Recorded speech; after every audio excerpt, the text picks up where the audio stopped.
Welcome to my channel. ఈ వీడియోలో assembly సాక్షిగా ప్రభుత్వ ఉద్యోగులకు పెన్షన్లకు పీఆర్సీ డిఏఐఆర్లపై సీఎం ప్రకటన. దీనికి సంబంధించిన పూర్తి వివరాలను వీడియోలో తెలుసుకుందాము. వీడియోని ఎక్కడే కానీ స్కిప్ చేయకుండా ఎండ్ వరకు చూసేటప్పుడు ఇన్ఫర్మేషన్ పూర్తిగా అర్థమవుతుంది.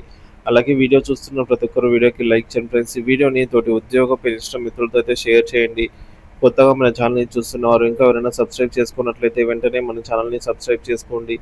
దీని ద్వారా నేను చేసే లేటెస్ట్ వీడియోస్ అన్నీ మీ వరకు రీచ్ అవుతాయి.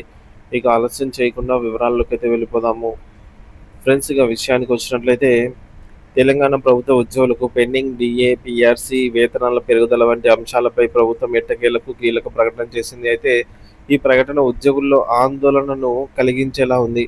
ముఖ్యమంత్రి రేవంత్ రెడ్డి తాజా ప్రకటనలో ఆర్థిక పరిస్థితులను దృష్టిలో ఉంచుకొని జీతాల చెల్లింపులను రొటేషన్ పద్ధతిలో నిర్వహిస్తున్నామని స్పష్టం చేశారు. జీతాల చెల్లింపుపై స్పష్టత. ప్రభుత్వ ఉద్యోగులకు జీతాలు మొదటి ప్రాధాన్యత, కానీ రాష్ట్ర ఆర్థిక పరిస్థితులను బట్టి వాటిని సర్దుబాటు చేసుకుంటున్నాం. ప్రస్తుత నెలవారీ ఆదాయానికి తగ్గట్టుగా చెల్లిస్తున్నాం అంటున్నారు. రాష్ట్ర ఖజానాపై పరిస్థితి కారణంగా పెండింగ్ బిల్లులు డిఏ పిఆర్సీ పై స్పష్టమైన సమాధానం ఇప్పుడే చెల్లించలేమని ఆయన సూచించారు. ఈ మేరకు ముఖ్యమంత్రి కీలక వ్యాఖ్యలు. ప్రస్తుతం రాష్ట్ర ఖజానా ఒడిదుడుకులు ఎదుర్కొంటోందని మీ సహకారం అవసరం అన్నారు. కొన్నిసార్లు జీతాల చెల్లింపుల్లోనే ఆలస్యం జరుగుతుందంటున్నారు. ప్రభుత్వాన్ని నడిపించడానికి రొటేషన్ పద్ధతిలో జీతాలు చెల్లించాల్సి వస్తోంది.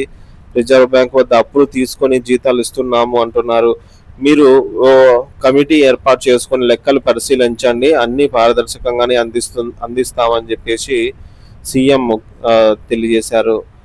ఈ వ్యాఖ్యల ద్వారా ప్రభుత్వ ఉద్యోగులు, ఆశా వర్కర్లు, అంగన్వాడీ ఉద్యోగులు, అలాగే మొత్తం కళ్యాణ లక్ష్మి, షాదీ తోఫా, ముబారక్ ఇలాంటి సంక్షేమ పథకాల బిల్లు కూడా రొటేషన్ పెండింగ్లోనే ఉంటున్నట్లు ప్రభుత్వం స్పష్టం చేసింది.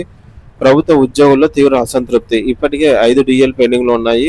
తాజాగా మరో డిఏ రావాల్సి ఉంది. కాబట్టి ఇప్పటికే కొత్త పిఆర్సీ అమలు కాలేదు. పదవి విరమణ పొందిన ఉద్యోగులకు ఆర్థిక ప్రయోజనాలు కూడా ఏమి అందలేదు.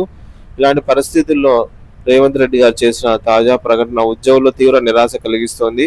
ఆయన వ్యాఖ్యల ద్వారా ప్రభుత్వ ఉద్యోగులు ఇంకా మరింత కాలం వేచి ఉండాల్సిందేనని సంకేతాలు ఇచ్చారు. ఇక సర్దుకోవాలి, పరోక్షంగా మరింత ఆలస్యం. రేవంత్ రెడ్డి చేసిన సర్దుకోవాలనే వ్యాఖ్యలను పరిశీలిస్తే ప్రస్తుతం రాష్ట్రం ఎదుర్కొంటున్న ఆర్థిక పరిస్థితుల కారణంగా డిఏ పిఆర్సీ అమలుకు మరింత ఆలస్యం అవుతుందని అర్థం చేసుకోవచ్చు.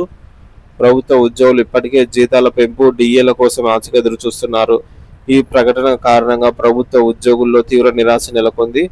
ప్రభుత్వం త్వరలోనే డిఏలకు సంబంధించి క్లారిటీ ఇవ్వాలని ఉద్యోగ సంఘాలు డిమాండ్ చేస్తున్నాయి. తాజా అభివృద్ధులు, ఉద్యోగుల స్పందన. ఉద్యోగ సంఘాలు త్వరలోనే సమావేశమై తమ భవిష్యత్ కార్యాచరణను ప్రకటించే అవకాశం ఉంది. అలాగే రాష్ట్ర ప్రభుత్వం నిధుల లభ్యతను బట్టి మాత్రమే డిఏ పిఆర్సీలను అమలు చేయాలని అయితే భావిస్తోంది. ఉద్యోగుల నిరసనలు పెరిగే అవకాశం ఉంది. ప్రభుత్వ ఉద్యోగులు తమకు హక్కులకు సంబంధించిన డిఏ పిఆర్సీలను వేగంగా అమలు చేయాలని డిమాండ్ చేస్తున్నారు. అయితే ప్రస్తుతం ఆర్థిక పరిస్థితుల్లో వీటిపై ప్రభుత్వం స్పష్టమైనటువంటి నిర్ణయం తీసుకోవడంలో జంకుతోంది.